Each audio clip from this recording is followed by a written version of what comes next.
Mga ka-jack, ang bagong mission natin ngayon ay itong mini rice bell ko na gawa sa Korea. Titingnan natin kung pwede pa bang gamitin, kasi medyo matagal-tagal na itong hindi ko nagamit, kaya malamang merong mga konting problema o konti lang or baka malaki na. Ito nga, medyo matagal-tagal na rin sa akin ito. Bakbak na nga mapintura, kaya last year binakbak ko yung mga kalawang at piniturahan ko ng primer. Ngayon naisipan kong bulat natin ito kung pwede pa ba. Otherwise baka papatimbang ko na lang ito ng kilo-kilo doon sa magbabakal. Kaya bago yon, subukan nating paganahin or i-restore kung ano may mga problema niya. Ito, may nakita na akong problema. Yung belt conveyor niya, nginat ng mababait na daga, sinira, naputol, kaya na-damage. Ewan ko lang kung ano ang papel ng daga sa ating ecosystem. Bakit walang ginawa kundi manira. Kaya napa-order tuloy ako ng bagong belt conveyor.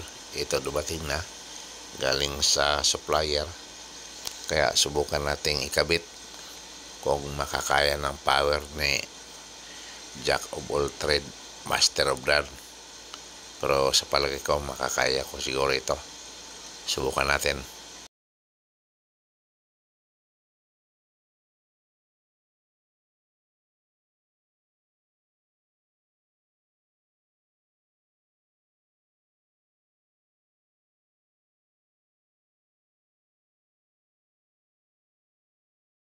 Ayan, kinabit ko na. Tapos ko nang kinabit yung belt conveyor, ibalik natin ang kuryente niya, linya ng kuryente. Mali 220 pala ito, kaso lang medyo mahina kuryente ito sa amin, hindi maabot ang eksaktong 220. Subukan natin kung mapaandar natin dito ngayon.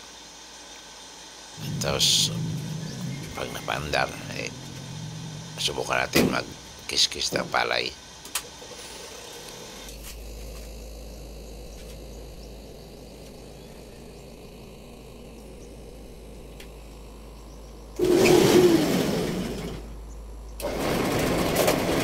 Ayan, paandar na mga ka-jack.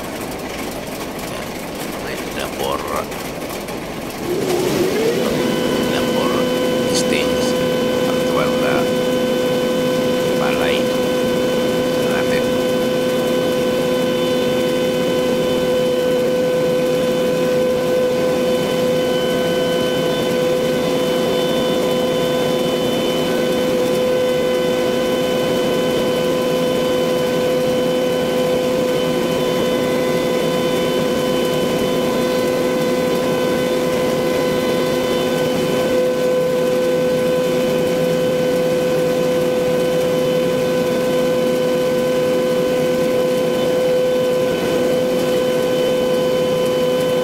Mga kajak, subukan nating mag-kiskis ng Ito, palay. mga Tapos kajak, kung palitan yung conveyor belt, actual natin testing na ito. Subukan natin magkiskis ng palay kung okay ba. Kaya pisyaro natin.